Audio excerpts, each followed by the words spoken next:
Le FAGAS, donc le Fonds africain de garantie et de coopération économique, est un fonds qui a été créé par la volonté des chefs d'État.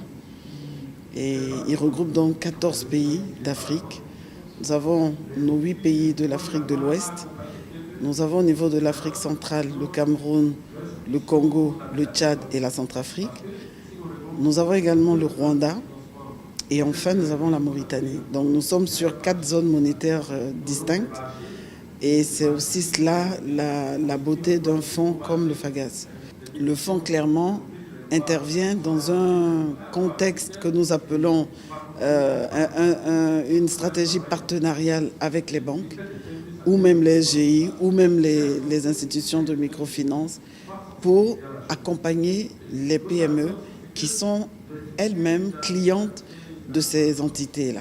Donc, le FAGAS, par le passé, faisait beaucoup d'interventions directement avec les PME elles-mêmes, avec le promoteur, mais ce sont des approches qui ont montré des limites. Et depuis donc l'année dernière, ce n'est plus vraiment ce que nous faisons. Nous avons priorisé plutôt la qualité des PME qui viennent à nous et donc qui passent par les banques. Et ce sont celles-là que nous accompagnons. Sachant que tous les 14 pays n'ont pas démarré au même moment au niveau du FAGAS, mais grosso modo, le bilan qu'on fait aujourd'hui, on est autour de 300 projets financés à hauteur de 2000 milliards de francs CFA. Non seulement on a 80% du tissu économique qui est formé de PME, mais c'est ces PME qui, en moyenne, sont à 70% de besoins non comblés en financement.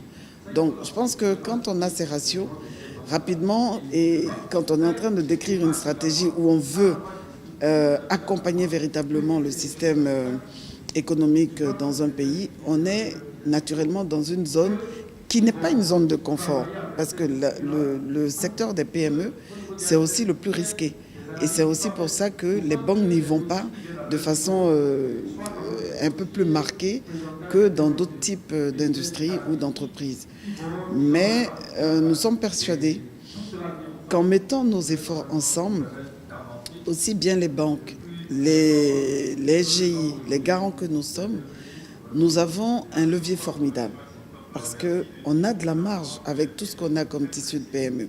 Et pour que les banques financent, elles ont besoin d'être couvertes par rapport aux risques qu'elles prennent. Donc nous, on vient en garantie à un maximum de 50% du niveau d'engagement de la banque.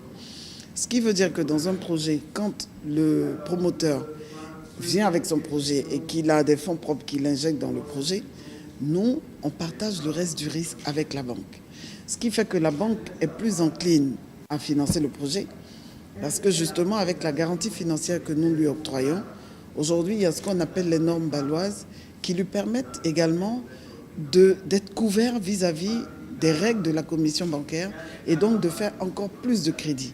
Donc, avec la garantie du FAGAS, c'est plus d'opportunités en termes de financement que nous offrons aux banques, mais également plus d'opportunités en termes de financement que nous offrons même à la PME. C'est vrai que le FAGAS a porté ce salon dans la mesure où c'est une initiative à laquelle nous avons cru et qui ambitionne véritablement de créer une plateforme d'échange. Donc, en créant le SAGA, nous avons voulu faire ce clin d'œil, notamment aux banques, aux SGI, aux fonds nationaux même de garantie, vu que nous sommes un fonds multilatéral.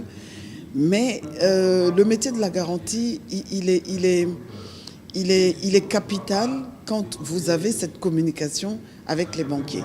Le banquier ou le garant n'a pour vocation et n'a pour métier que justement de financer. Donc quand il n'y a pas de financement, il faut peut-être regarder pourquoi il n'y a pas de financement.